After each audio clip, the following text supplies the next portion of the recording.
Urdu stories. खाला का घर।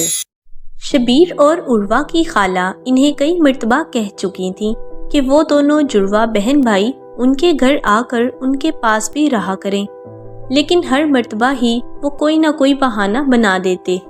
दोनों बहन भाइयों ने अम्मी जान को बताया, हम खाला के घर नहीं जाना चाहते क्योंकि वहाँ खेलने को कुछ नहीं है, इसलिए वहाँ हमारा दिल नहीं लगता।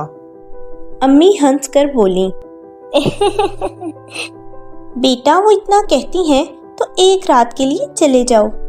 आखिर एक हफ्ते की शाम जब शबीर और उर्वा कोई और बहाना ना ढूंढ सके तो इन्हें रात को सोने के लिए खाला के घर जाना ही पड़ा। खाला ने उनके लिए घर का दरवाज़ा खोलते ही इन्हें कहा, मुझे अफसोस है कि तुम्हारे खेलने के लिए मेरे पास कोई खिलौना नहीं है, लेकिन तुम्हें मसरूफ रखने के लिए मेरे पास बावर्ची खाने में बहुत कुछ है। शबीर सरगोशी करते हुए बहन से कहने लगा, कहीं खाला हमसे कुछ पकवाना तो नहीं चाहती, या फिर लगता है कि वो हमसे बर्तन धुलवाएंगी। उर्वा ने कदम घर में रखते हुए मुंह पर उंगली रखकर भाई से कहा, वो सुन लेंगी। खाला अंबर का बावर्ची खाना बहुत ही बड़ा था। उसमें चलगोजे की लकड़ी से बना एक बहुत बड़ा मेज बिछा हुआ था, जिस पर मुख्तलिफ किस्म की रंग बिरंगी चीजें रखी थीं। शबीर मेज के साथ पड़ी कुर्सियों में से एक कुर्सी पर बैठ गया और खुशी से बोला, वाह, यहाँ तो रंग ही रंग है। रंगीन पेंसिलें, चेहरे रंगने वाले रंग, गूंद, चिकनी मिट्टी, सफेदा, मजा आ गया। खाला हंस कर बोली, तुम जितना गन डालना चाहो डाल सकते हो। थोड़ी देर में मैं भी आती हूँ और तुम्हारा साथ दूंगी। कुछ ही देर में दोनों जुड़वा बहन भाई इस हकीकत को जान गए थे कि खाला चिकनी मिट्टी से मुख्तलिफ किस्म के जानवर और गुड़ियाँ बना सकती हैं और हर किस्म के लिबास बना सकती हैं और डरावने मास्क भी। वो कागजी गुड़िया भी बना सकती थीं और अखबार के कागज से बड़े बड़े दरख्त भी।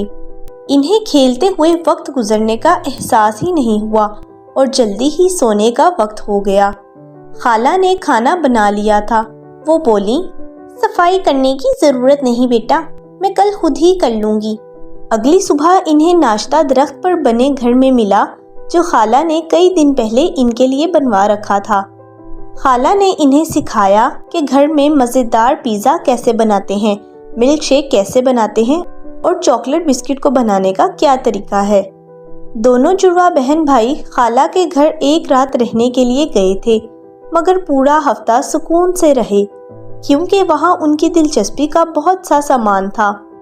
आखिर जब वो घर लौटे तो कई दिन तक वो खाला के घर का जिक्र करते रहे और बताते रहे कि मुख्तलिफ चीज़ें बनाते वक्त इन्हें कितना लुत्फ आया।